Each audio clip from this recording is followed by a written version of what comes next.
السلام علیکم، میں ہوں رضوان اشرف۔ آخرکار حکومت کی تبدیلی کے لیے واضح طور پر اشارے آنا شروع ہو گئے ہیں، اور ایسی ڈیولپمنٹس ہوئی ہیں پچھلے تقریباً 10-15 دنوں میں، جس سے بالکل واضح ہو رہا ہے، پتہ لگ رہا ہے، اندازہ ہو رہا ہے، اور ایک اسیسمنٹ کی جا سکتی ہے کہ اب حکومت کے لیے بہت زیادہ مسائل پیدا ہو چکے ہیں۔ 3-4 چیزیں ایک ایک کر کے میں آپ کے ساتھ شیئر کرتا ہوں، اور اسی میں ہی حامد میر کی جانب سے انتہائی اہم ترین خبر سامنے آئی ہے۔ پاکستان کے بڑے ٹاپ کے جرنلسٹ، بہت بڑے صحافی۔ پہلی بات یہ کہ اس حکومت کے خلاف جو محاذ کھولا گیا ہے، اس میں اب بزنس مینوں کا اضافہ ہوا ہے، اور پاکستان کے ایک انتہائی اہم ترین بزنس مین احسن تنویر، جو کہ ایف پی سی سی آئی کے چیئرمین بھی ہیں، جو ایک چیمبر آف کامرس ہے فیڈرل لیول کے اوپر، اسلام آباد لیول کے اوپر۔ آپ کو پتہ ہے مختلف شہروں میں چیمبرز کام کرتے ہیں، چیمبر آف کامرس، یہ ایف پی سی سی آئی ان کے چیئرمین، انہوں نے اپنا دکھڑا سامنے رکھا ہے، رونا رویا ہے اس حکومت کا، اور انہوں نے کہا ہے کہ پچھلے 2 سالوں میں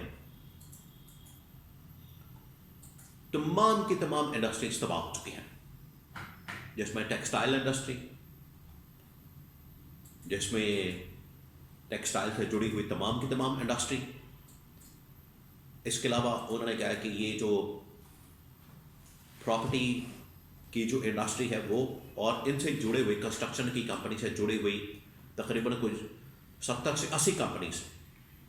یا 70 سے 80 کاروبار، یا 70 سے 80 انڈسٹریز،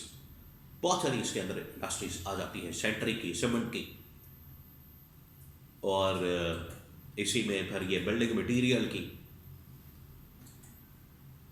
بے شمار اس کے اندر انڈسٹریز آ جاتی ہیں، فرنیچر اور پتہ نہیں کیا کیا، ٹائل کی انڈسٹری۔ یہ تمام کی تمام انڈسٹریز تباہ و برباد ہو چکی ہیں پچھلے 2-2.5 سال میں۔ تو یہ جو گورنمنٹ کو چارج شیٹ کیا جا رہا ہے، شہباز شریف کو جو چارج شیٹ کیا جا رہا ہے، اس میں آپ یہ دیکھیں کہ نہ صرف بزنس مینوں کی جانب سے اب چارج شیٹ کیا جا رہا ہے، اس سے پہلے بھی بزنس مین سامنے آئے اور وہ آرمی چیف سے ڈیمانڈ کرتے ہیں، فیلڈ مارشل سے ڈیمانڈ کرتے ہیں، مطالبہ کرتے ہیں کہ حالات کو بہتر کریں۔ بلاول نے ایوان صدر سے آ کے اس حکومت کو چارج شیٹ کیا، اور اس گورنمنٹ کے خلاف بھرپور انداز میں انہوں نے ایک پورا ڈیٹا کے ساتھ ریکارڈ شیئر کیا۔ اس کے بعد اب یہ ایک اور انتہائی اہم ترین بزنس مین احسن تنویر سامنے آئے، اور انہوں نے یہ پبلک کر کے ڈیٹا اور اپنا دل کی بھڑاس نکال کے دنیا کے سامنے، پاکستان کے سامنے، اس حکومت کے سامنے اپنا دکھڑا رکھا، رونا رویا کہ یہ آپ کے ملک کے اندر حال ہے اس وقت۔ تو یہاں سے آپ اندازہ کر سکتے ہیں، ایک طرف یہ اپنے اللہ تعالی اپنی شادیوں میں، اپنی تقریبات میں سرکاری وسائل کا بہتر استعمال، اور دوسری جانب عوام کی حالت یہ ہے، اور یہ کبھی نوٹ تبدیل کرنے کی بات کرتے ہیں، کبھی 10 روپے کا سکہ لانے کی بات کرتے ہیں۔ سکہ لانے کا مطلب ہے کہ 10 روپے کا نوٹ اب ختم، 10 روپے کی کہانی اب ختم، اتنی آپ کی کرنسی پاکستان کی ڈی ویلیو ہو چکی ہے۔ یہاں سے آپ اندازہ کر سکتے ہیں۔ اب آ جائیں پی ٹی آئی کی طرف۔ پی ٹی آئی نے جو اس حکومت کے خلاف محاذ کھولا ہے، اور اس کے اندر جو چیزیں سامنے آ رہی ہیں، اس سے بالکل واضح ہو چکا ہے کہ یہ جو جدوجہد ہے یہ آخرکار اپنے انجام کو پہنچے گی، اور اس کا انجام جو ہے حکومت کا خاتمہ ہوگا۔ اور یہ ہفتہ بڑا اہم ترین ہفتہ ہے۔ اس کی وجہ یہ ہے کہ ایک طرف تو پی ٹی آئی نے محاذ کھولا ہوا ہے، حقیقی آزادی کا نمبر 2، اپوزیشن لیڈر کی تعیناتی اور اس کا پورے پاکستان کے اندر دورہ، نمبر 3 سہیل افریدی کا پورے پاکستان کے اندر دورہ، اور اس کے اندر اب پوری پی ٹی آئی شامل ہو گئی ہے۔ پوری پی ٹی آئی اس کے اندر آ گئی ہے کہ اب ہم آگے بڑھیں اور اپنے معاملات کو بہتر کریں، اور عمران خان کی رہائی کے لیے جدوجہد کریں۔ یہ اب پورا ایک تحریک تحفظ آئین پاکستان کا جو پلیٹ فارم ہے وہ ایکٹیو ہو چکا ہے، اور بڑا واضح طور پر پیغام یہاں سے مل گیا ہے۔ تو یہ اب حکومت بالکل لاسٹ آپ سمجھیں کہ اسٹیج پر پہنچ گئی ہے، اور یہ صرف اپنے بچاؤ کے لیے تک کے استعمال کر رہی ہے کہ کسی طرح سے اپنے آپ کو بچایا جائے، سروائیو کیا جائے۔ جو کرائسس انہوں نے پاکستان کے لیے پیدا کیا، اب حکومت کے لیے بھی کرائسس پیدا ہو چکا ہے، حکمرانوں کے لیے بھی۔ دوسری جانب عمران خان کو مسلسل اپروچ کرنے کی کوشش ہو رہی ہے، اور عمران خان کو اپروچ کرنے کے لیے مختلف ذرائع استعمال کیے جا رہے ہیں۔ ابھی چند دن پہلے سہیل وڑائچ کی جانب سے بھی اس چیز کا انکشاف کیا گیا، اس چیز کے حوالے سے بتایا گیا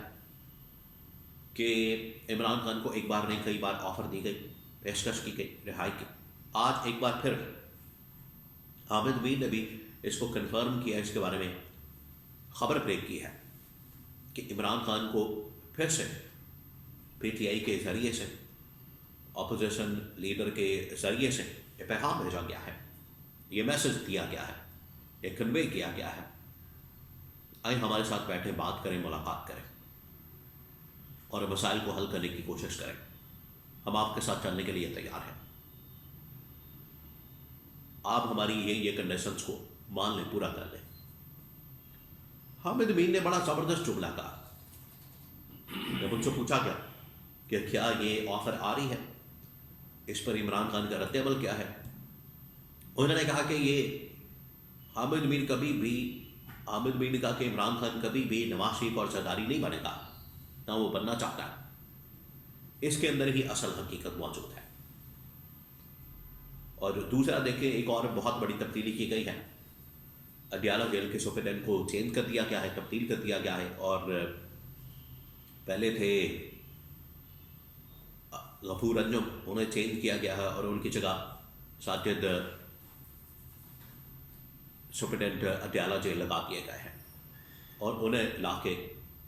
فیصل آباد سے منتقل کر کے یہاں پر تعینات کر دیا گیا ہے۔ تو یہ بھی ایک بہت بڑی تبدیلی آئی ہے۔ تو اس کا مطلب ہے کہ آگے کچھ نہ کچھ ہونے جا رہا ہے۔ اب اس تبدیلی کے بعد اس ہفتے منگل کو یہ پہلے ان کے لیے امتحان ہوگا نئے آنے والے سپرڈنٹ اڈیالہ جیل کے لیے کہ اب وہ کیا ملاقات کرواتے ہیں یا نہیں کرواتے۔ یہ ہوگا ان کا امتحان بہت بڑا، منگل والے دن کل۔ اب ان کے اوپر ڈپینڈ کرتا ہے کہ یہ ملاقات کرواتے ہیں، اپنا رولز کے مطابق چلتے ہیں، یا جو پہلے والے سپرڈنٹ تھے انہی کے ہی نقش قدم پر چلتے ہیں۔